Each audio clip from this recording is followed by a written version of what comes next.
It happened about 8 months ago. I was on a business trip to Seattle. It was one of those intensely draining trips, back-to-back meetings from sunrise to sunset, presentations that stretched late into the evening.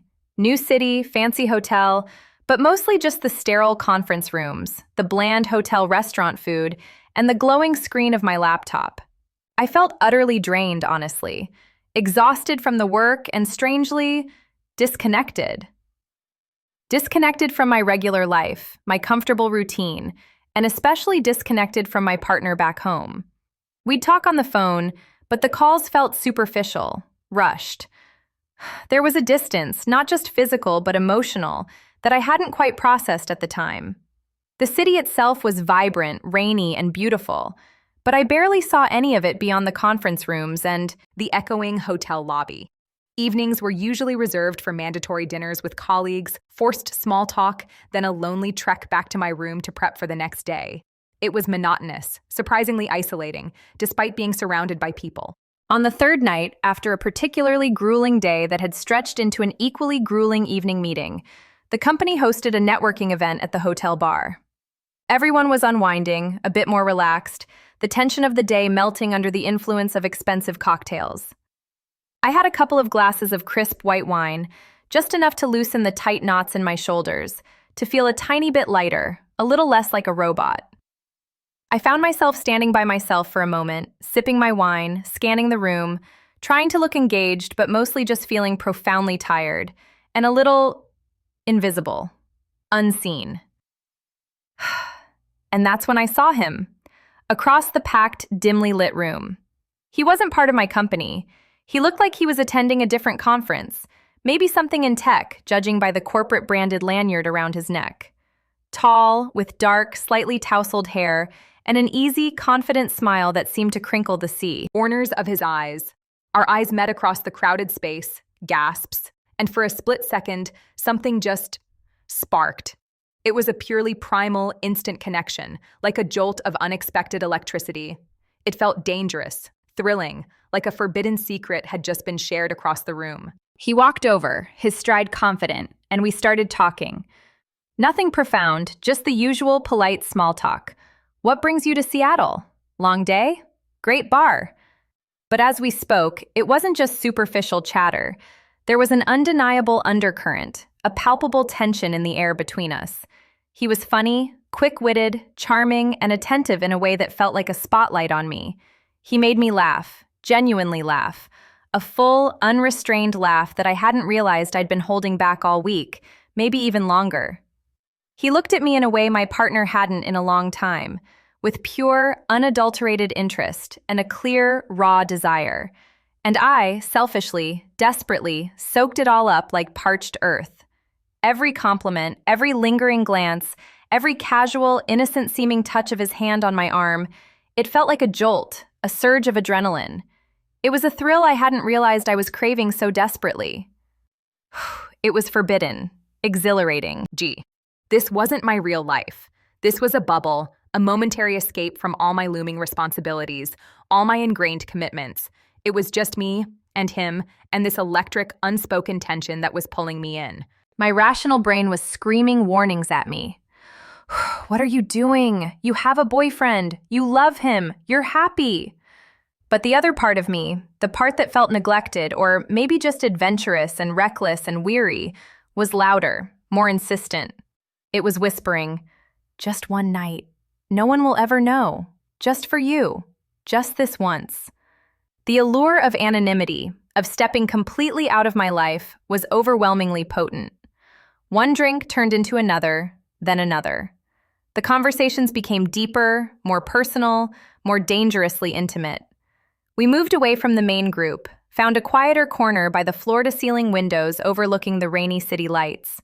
The world outside that corner ceased to exist.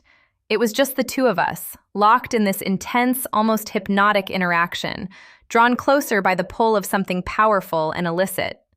The air around us felt thick with possibility, with the intoxicating scent of the forbidden. I knew where this was going. Every fiber of my being knew, even as I pretended not to, and I didn't stop it. I let it happen.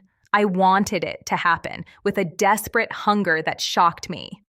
Rushed, The decision felt less like a conscious choice and more like an unstoppable current carrying me away, powerless to resist.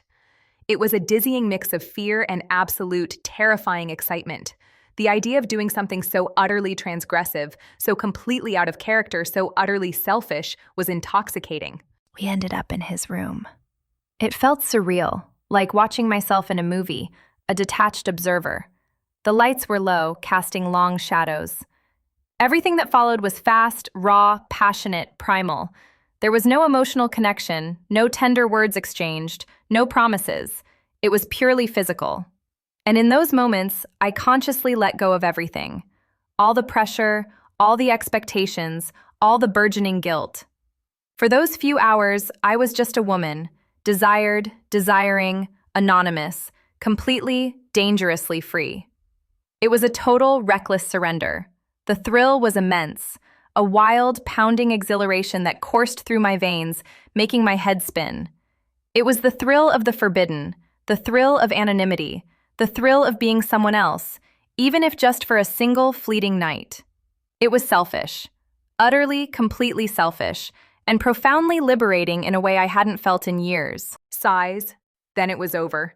The morning light, cold, gray, and harsh, pierced through the gap in the curtains, slicing through the drunken haze. He was still asleep next to me, breathing softly, and in that quiet, merciless light, the wave hit. Not a ripple, but a tsunami. Guilt, shame, regret so profound it physically ached, making my chest feel tight, my stomach twist into agonizing knots. The heady rush of the night before vanished instantly, replaced by a searing emptiness. What had I done? Who was I? The woman who had been so free, so wild, so reckless just hours before was gone, replaced by a hollow shell of crushing remorse. I felt dirty, despicable, utterly unworthy. I couldn't even bring myself to look at him, this stranger, this accidental catalyst for my monumental betrayal. He stirred, mumbled something about an early flight, and within minutes, he was gone. Just like that. A ghost in the morning. And I was left alone with the wreckage, the crushing weight of my actions, and a profound sense of self-loathing. I remember getting back to my room, stripping off my clothes, and stepping into the shower. I stood under the scalding water for what felt like an hour, scrubbing my skin raw, trying to wash away not just his touch, but the feeling of my own skin, the indelible mark of what I had done. I stared at myself in the mirror afterwards, barely recognizing the haunted, tear-filled eyes looking back at me. They were the eyes of a stranger. The flight home was a blur of raw anxiety and suppressed panic. Every minute ticking closer to seeing my partner again was a fresh stab of torture. How could I possibly look him in the eye? How could I pretend nothing had happened when my entire being felt fundamentally altered, irrevocably stained? I rehearsed stories in my head, ways to deflect, to act normal, to convince myself that this was just a bad dream. But how do you act normal when you feel like you're carrying a lead weight in your soul, a toxic secret that threatens to poison everything you hold dear? When I finally saw him at the airport, waiting with that familiar, warm smile, my heart simultaneously swelled with a desperate love and constricted with agonizing pain. He smiled. He wrapped me in a tight, comforting hug. He told me he missed me so much. And I hugged him back, forcing a smile that felt brittle on my lips, feeling like the worst person on the planet. His genuine warmth, his innocent affection, his unwavering trust, it all felt like a cruel irony, a punishment I so profoundly deserved. It's been 8 months since that night. 8 long, torturous months of living with this secret gnawing inside me. 8 months of the guilt festering, like a slow-acting poison, spreading through every aspect of my life. It hasn't gone away. If anything, it's only intensified, deepening with every passing week. Every kind gesture he makes, every time he tells me he loves me, every time he talks about our shared future, the guilt just intensifies, sharper, more cutting. I feel like I'm living a lie, playing a role in my own life, in our life, a performance I can barely maintain. Sometimes, late at night, when he's asleep beside me, I wonder if he can sense it, if there's a shift in me he perceives, even subconsciously. I try to overcompensate sometimes, being extra affectionate, extra attentive, just to quell the screaming voice in my head that constantly reminds me I'm not worthy of his love, not worthy of his trust. But it's exhausting, and profoundly, utterly lonely. The isolation of this secret is crushing. Pause. The thrill, that wild, intoxicating rush, it's long, long gone, replaced by a